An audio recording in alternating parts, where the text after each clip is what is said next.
so I'm here in the cath lab just to do a quick video on some indications on why you would probably be coming to the cath lab, okay?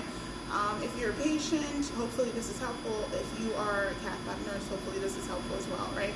So some indications why we would bring someone down to have a heart cath done, right? Whether it's diagnostic or we're doing an interventional heart cath, we're putting in a stent, which is a PCI. Some of the indications, right? Number one would be a positive stress test, right? So whether it's a treadmill where they have you kind of walking, they have ECG leads on you and they have you walking on the treadmill, or they are inducing that stress on your heart via medicine, right?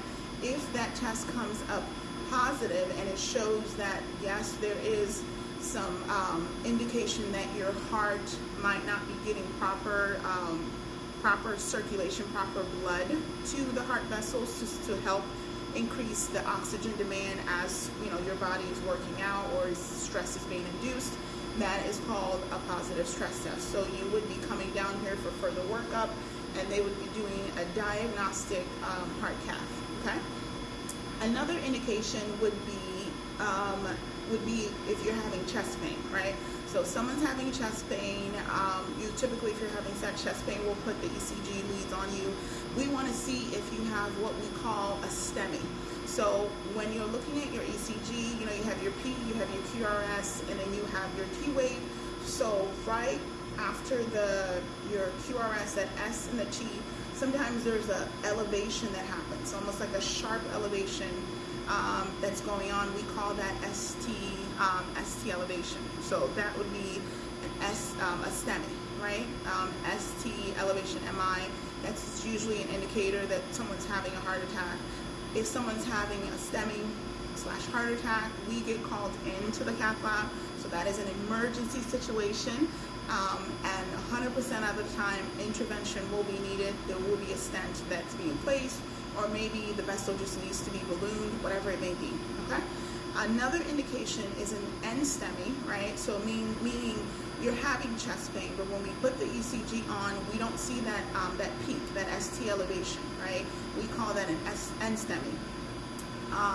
Also, if you're having chest pain, and we draw labs and you have elevated troponins, so let's say your troponins, which is one of your cardiac enzyme, is elevated, and we don't know why, can't figure out why. They're looking at other things. Troponins are one of those good indicators of some kind of heart damage going on, ischemic damage to the heart.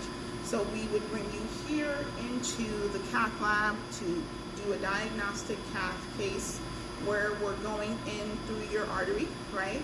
And the doctor the cardiology is taking that wire and threading it up, taking the catheter, threading it up all the way to take a look at the coronary arteries, which are the arteries that are supplying your actual heart itself, okay?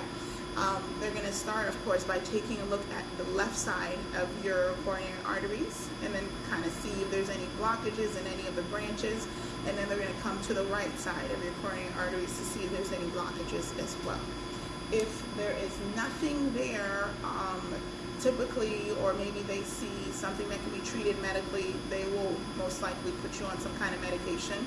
But if there's a significant amount of blockage that requires intervention, you will have a stent placed in that vessel to make sure you don't have that same issue again, right? And of course, with stent placement, this patient will be on a blood thinner for pretty much the rest of their life, or until, most of the time, most patients are on blood thinners for a long time, like pretty much all their lives, as long as they have that stent in place as well, okay? Hopefully this was helpful. I want to try to make more videos like this, guys, okay? Take care. Bye.